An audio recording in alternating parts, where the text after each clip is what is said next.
Beshalach. The Torah portion of Beshalach has a few significant connections to the Messiah. The first is with the Jewish tradition of the story of Nachshon at the Red Sea. The second is a possible reason why Israel was able to cross through the Red Sea and not the Egyptians. The third is how the people of Israel are able to believe in Moshe and in turn believe in the God Moshe believed in. Jewish tradition holds an extra detail to the story of the crossing of the Red Sea. This detail is Nachshon ben Aminadav, prince over the tribe of Yehudah.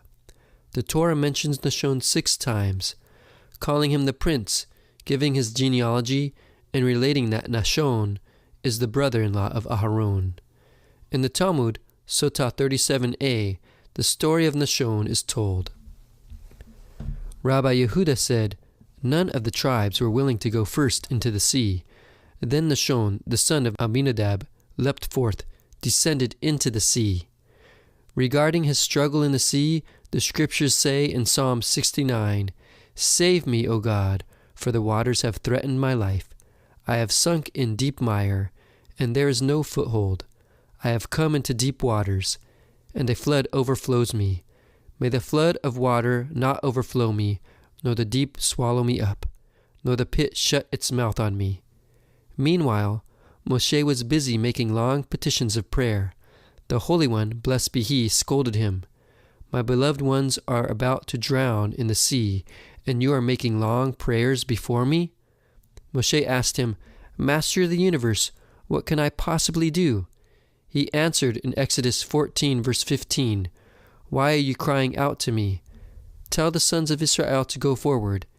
As for you, lift up your staff, and stretch out your hand over the sea and divide it. And the sons of Israel shall go through the midst of the sea on dry land." Because of Nachshon's faith and bravery, the tribe of Yehudah was worthy to be given dominion over Israel, as it is said in Psalms 114 verse 2. Yehudah became his sanctuary, Israel his dominion. Why did Yehudah become his sanctuary and Israel his dominion? Because, as it says in the next verse, the sea looked at Nachshon and fled. The rabbis compared Nachshon's leap into the sea with the willing sacrifice made by Shadrach, Meshach, and Abednego when they stepped into the fiery furnace. Nachshon acted like a holy martyr in sacrificing himself to glorify God.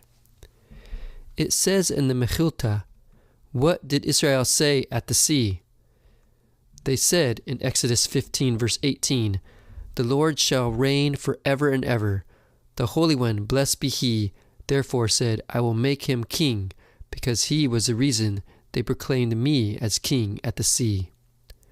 Like Nachshon, Yeshua willingly laid down his life in order that his people be saved. Like Nachshon, Yeshua was a prince of Yehudah. Like Nachshon, Yeshua led his people from slavery to atonement. In the story of the crossing of the Red Sea, God spares the people of Israel and lets them cross safely, but He drowns the Egyptians. But why did the people of Israel deserve to cross safely? They were also sinners, and they had worshipped idols in Egypt just like the Egyptians. Tying to the story of Job, the Midrash gives us an explanation. The crossing of the Red Sea can be compared to a shepherd who was leading his sheep across a river when a wolf came and attacked the sheep. What did the shepherd do? He took a large he-goat and threw it to the wolf, saying to himself, "Let him struggle with this until we cross the river, and then I will return to bring the goat back."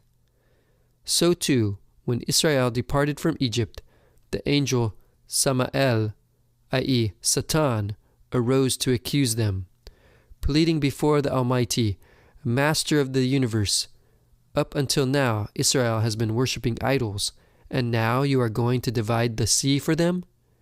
What did God do? He delivered into his hands Job, of whom it is written in Job 1 verse 1, "And that man was blameless, upright." He said, "Behold, he is in your power." The Holy One, blessed be He, reckoned, while Satan is busily occupied with Job, Israel will go through the sea. Afterwards, I will deliver Job. He delivered Job into the hands of Satan in order that Israel may not emerge guilty from trial. The story portrays Job's suffering as an atonement for the children of Israel, just as Yeshua's suffering atones for us.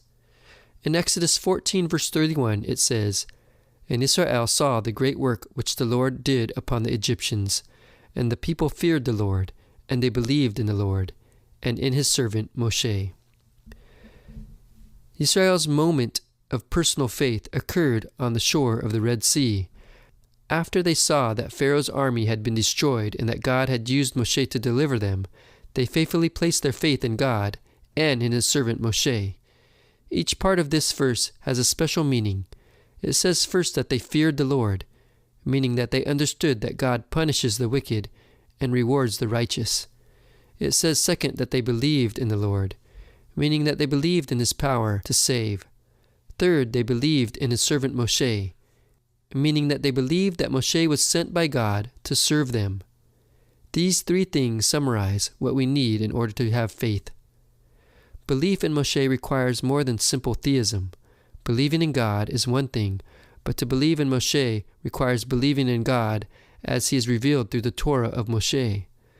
Many people believe in God, but not many people believe in the Torah.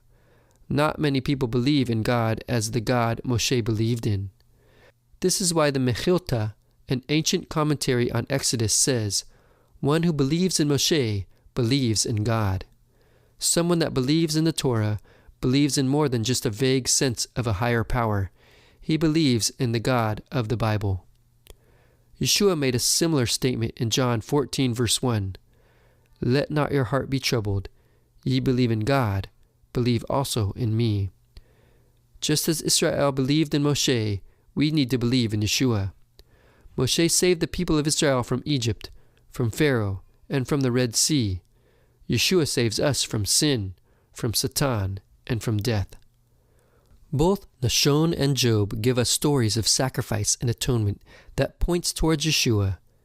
The belief in Moshe when Israel was at the other side of the Red Sea is akin to the belief in Yeshua, who will atone for us and bring us to the side of redemption.